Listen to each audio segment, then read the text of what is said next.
Happy Tuesday. Parul is traveling, so I'm here with you tonight. Um, so I have been thinking about how some of the negative behaviors, you know, anger, lust, greed, um, you know, all these factors affect our interpersonal behaviors, but in fact, affect our health, affect our overall well-being. In the long run, if we consumed by these complex emotions, um, the whole trajectory just goes elsewhere rather than vertically upwards.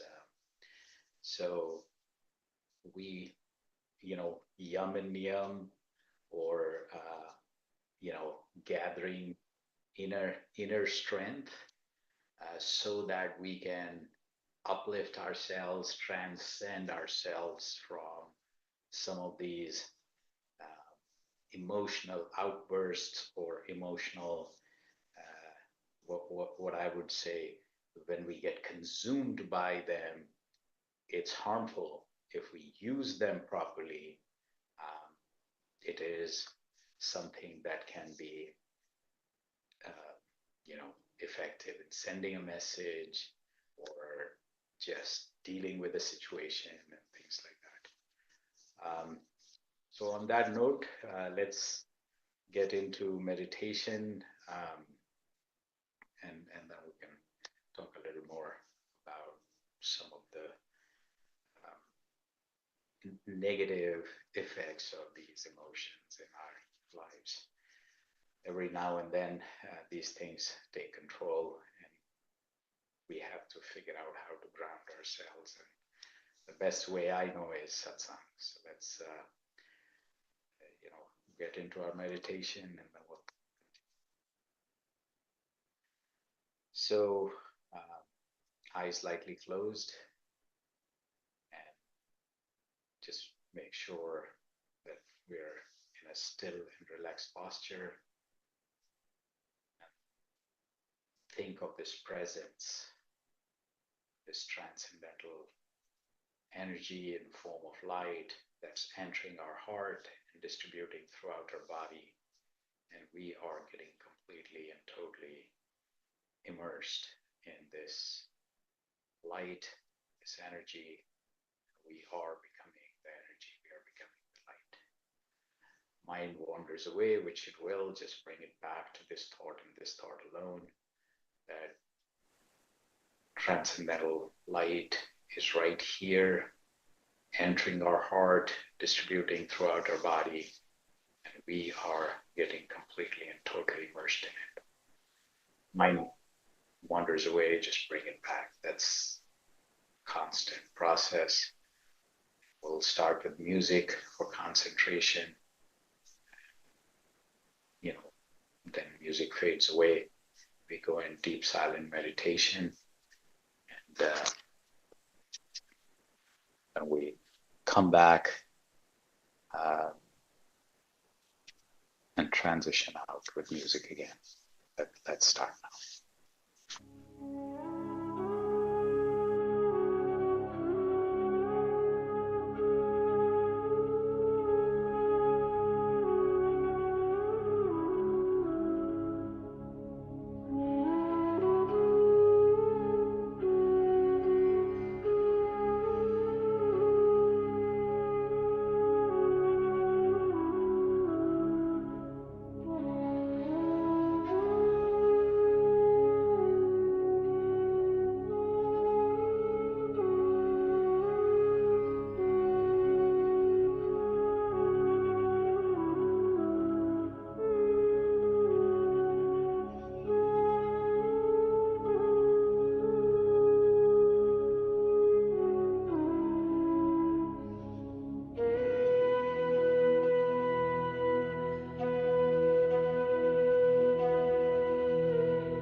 So happy Tuesday, everyone.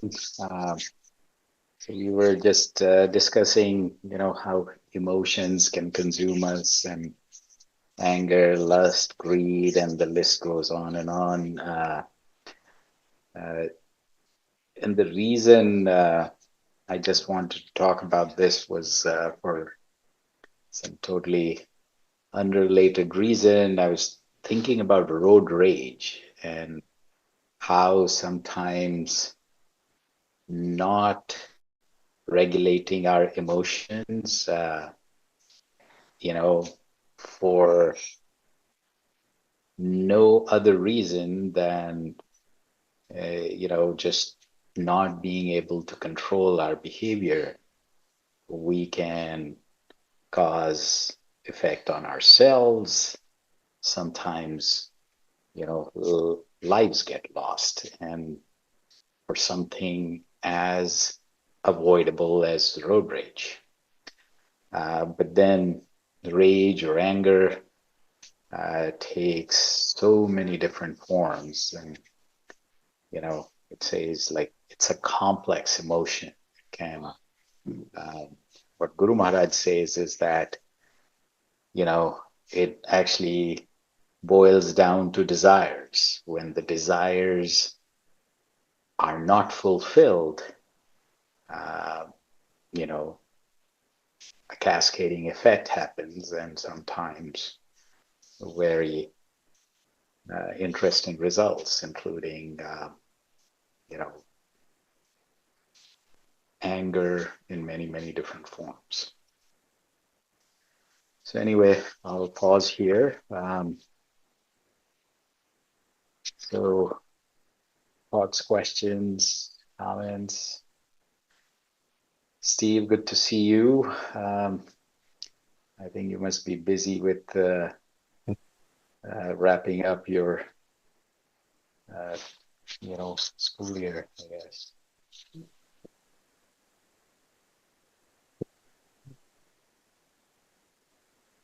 Oops. I'll try to get that on here. There we go. I think. Yeah, it's just it's pretty frantic at the end of the school year. Yeah, yeah, Lots lots going on, graduations and all kinds of things. So I've had a couple events at the CrossFit gym. One where I participated, and one where I just volunteered to judge. And so some of those things take time, and it's just yeah, all part of being part of a community. And yeah. so yeah, it's just a little crazy here when the weather changes in Minnesota too. It creates a whole whole another set of responsibilities trying to mow the lawn and get flowers planted and some of those things. So yeah, life is chaotic, but it's all You know, about finding balance. So I would say it a good way, really. It's yeah, yeah, so I read your newsletter. I missed last Saturday, but all the different rooms made me think of Buddhist teaching and just right understanding and understanding the workings of your mind and how to understand what our triggers might be and if we eat better, if we sleep better, if we're exercising more, all those things I think make us more calm and more stable and less susceptible and just slowing down and turning everything off. So this is a good evening to do that. totally, totally, totally agree. And yeah, last Saturday, the whole five chair resonated with everyone, you know. And even for me, when I was listening to it, it's you know the Satraj Stam, the positive, negative, and some kind of blend that uh, you know becomes a dominant force within.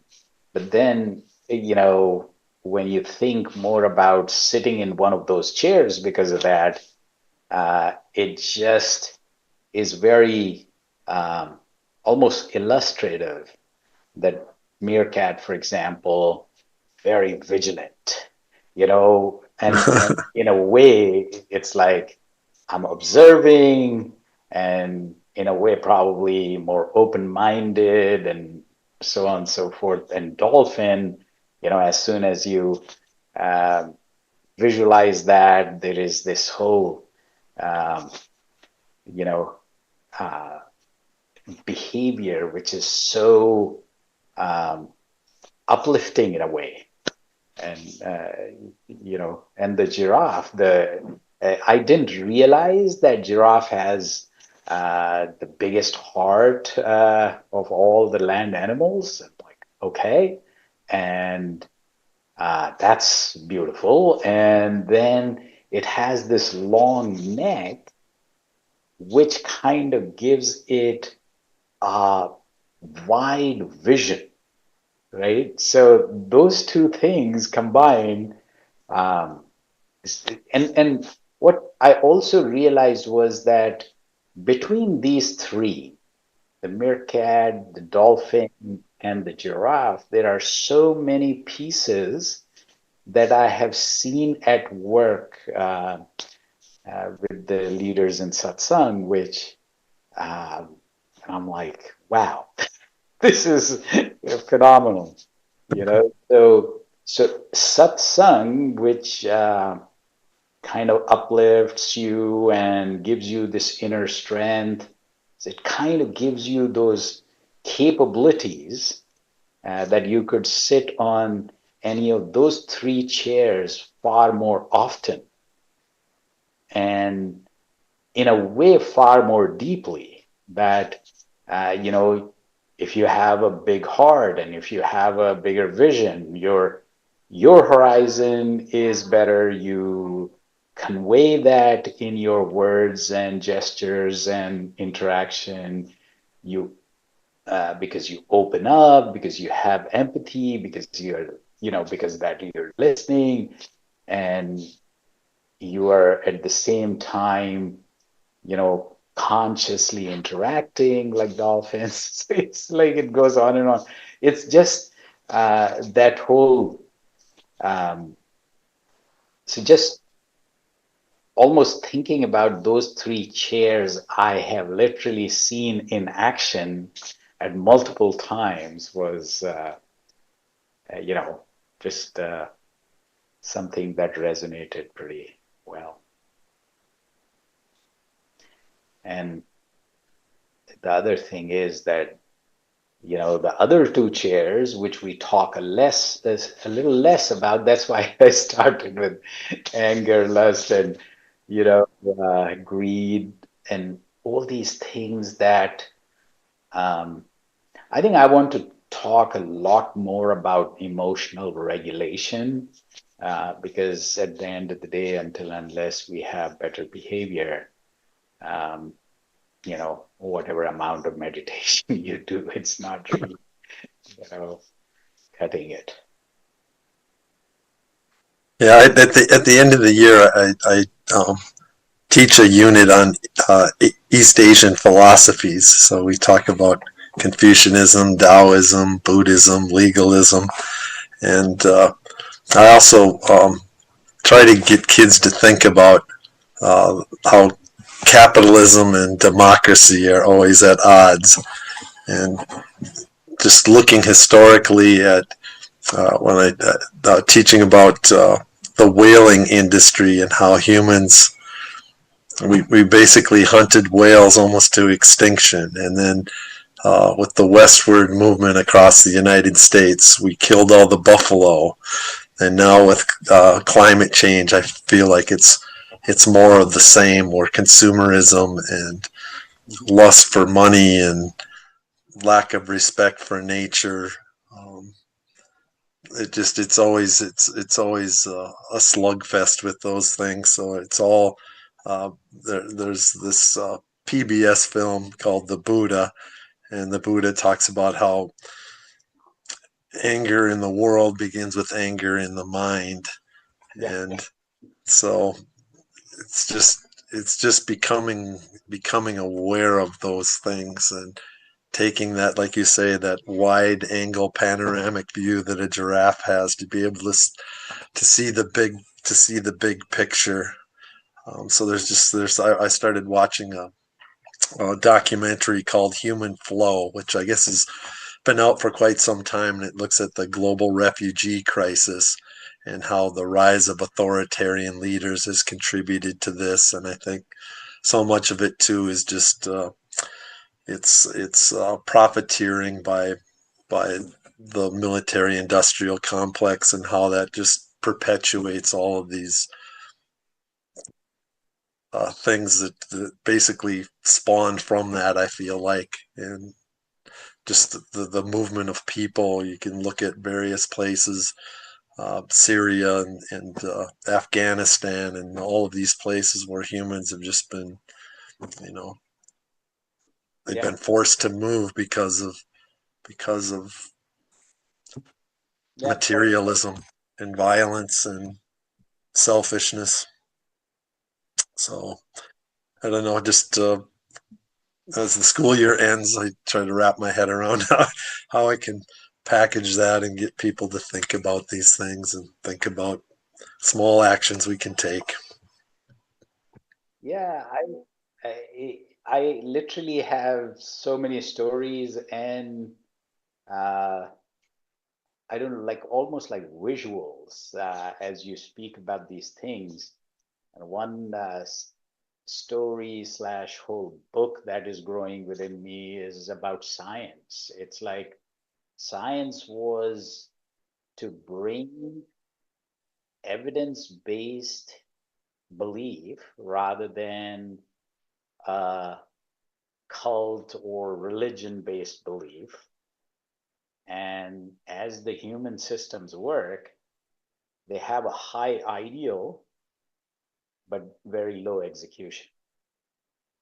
And so science in search of answers that religions could not give went and started looking at the physical and material world for those answers.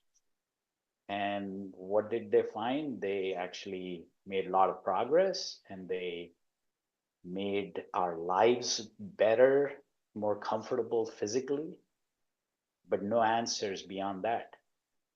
And what has just dawned on me or became far more stronger and more convincing is that that happened around 9/11 when I saw a picture of how many airplanes were in the skies just over United States. And if you study how much pollution each airplane does, I mean, we are killing ourselves just by that one industry, all science based. And as you were talking about climate change, there is so many more aspects of science, quote unquote, which we call progress, but we have done more damage in the last 2 centuries than probably 1,000 years combined before, right? Is that what we call progress? Is a question that comes back again and again to me. It's like I used to, so when I was growing up, very young, used to travel in trains, not cars, right? Um, the train, everywhere it used to stop, the tea would be served in a clay, the cup would be made of clay, right? You throw it, it's a fully, completely recyclable, nothing to be done there, right? Uh, Eating in southern India, in some places, they still have that tradition on banana leaves, this big, right? It's a plate, completely, totally recyclable, right? Progress, what happened? Now there are paper and plastic has taken over, and all that recyclable stuff has gone in the name of progress, right? And I'm not saying that we haven't made progress. I think we have made tremendous progress. I think We live far longer, uh, but is that what we were looking for? Uh, so that's good food for thought there. Oh well. So what else? Is it Jeff, Paula, or Anita ji, Ashita? Ashita, good to see you. How are you? Hi, namaste. I'm good. How are you? I'm I very good. haven't Good. joined a Mhm. Tuesday. This is my first time on the Tuesday Okay. sessions. Congrats. Yeah. um, it's different doing the meditation on an evening. Um, but wow, you guys stirred up some crazy topics just there. Very relevant, but um, yeah, I think. Yeah, the environment and climate change is something I think about a lot, and I'm sure a lot of um, people around me, think about it a lot. Um, I definitely try to integrate um, steps into my life to make me feel better about what I'm contributing to the climate, but there's a frustration there because so much of it feels out of our control. Um, like every single decision is like I, I can't control where my takeout food comes in, or um, you know, it's just buying a drink will come in a plastic cup or whatever. There's so many small factors in our daily life that if we start to make a list, I think we'll be like, wow, we're all to blame. Um, No, imagine somebody found that, in a plastic bottle, the purest of the pure waters could be stored and distributed throughout the world. I don't think so. Capitalism at work. I mean, Steve was talking about capitalism, and you know, and guess what? Those folks might not have uh, thought that a billion bottles will one day land on yeah, the ocean. So, right, yeah. it's a weird Gosh. situation here. Yeah, now there's all this news about microplastics coming out, and that's even more terrifying because it's like a virus that's in your water, it's in your food, and it's a little scary. So yeah, I'm gonna try to start my own farm someday where I can just not have to be part of the world at all. I can grow my own food and build my own home away from everyone. I feel like that's the solution after a few years. But I hope we're able to control that. Yeah. Anyways, this is a big topic. Um, Huge, huge. yeah. Wait, I could get advice on this because we're talking about capitalism and how all these companies created things that they didn't necessarily know could have such horrible effects. So now people like me who are young entrepreneurs trying to start their own businesses are trying to be more conscious of, what are the long-term impacts of what we're making. So I'm starting a clothing brand with my dad, and I try to think about this a lot. And we're definitely very anti-fast fashion, like using everything, upcycled fabrics and like very handcrafted techniques, to try to include the human in every step, as much as possible and preserve like old techniques, blah, blah, blah. But my dad and I always have these discussions and debates on like certain decisions for the business that I know I don't want to do because I know that that's where the profit is. But it's like like dyeing, like using new fabric or dyeing it in synthetic dyes. I don't want to do that, but we have to do that. The other side of the argument is like, oh, in the beginning, you have to do that because it's necessary to that's the only way you're going to make profit in the beginning. It's just like, it's a slippery slope. yeah. Yeah. And it's like there's so many of those battles every time and every decision. It's like I can't do everything in the right way. It feels sort of like you're trapped, and you have to kind of,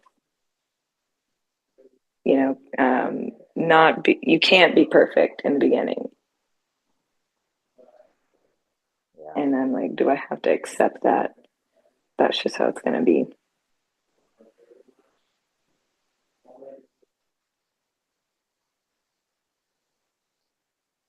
So yeah, I think in some ways, individual work is so important because eventually the individual work becomes the collective, right? So um,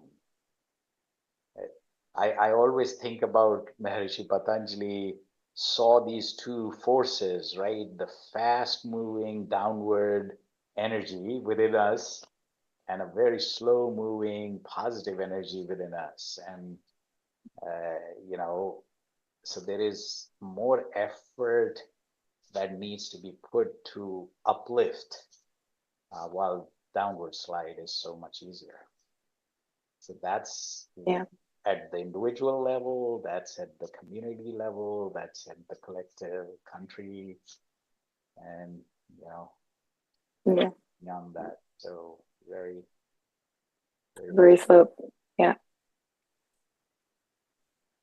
See, that is why the ancient way of thinking was that uplift yourself and then serve, in the sense that in uplift yourself, be at a higher state, and then share that wealth.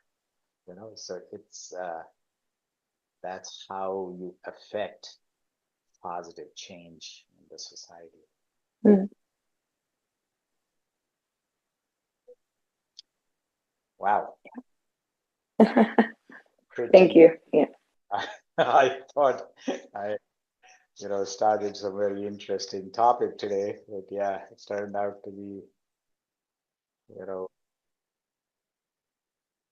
yeah, it got deeper. So Rajat, Anita ji, Jeff, anything? Namaskar, Bhai Sahab. Hello, everyone. Yeah, very, very stimulating topics, multiple were discussed today. And like you said, food for thought. But yeah, just coming back to what, I've learned about how do I know I'm making progress is my behavior changing? And am I able to handle the negative and stay away from indulging in that? So we'll try to focus on that. But thank you so much for joining today and leading us through the meditation today. Good night. Yeah, so Parul said today it's your turn.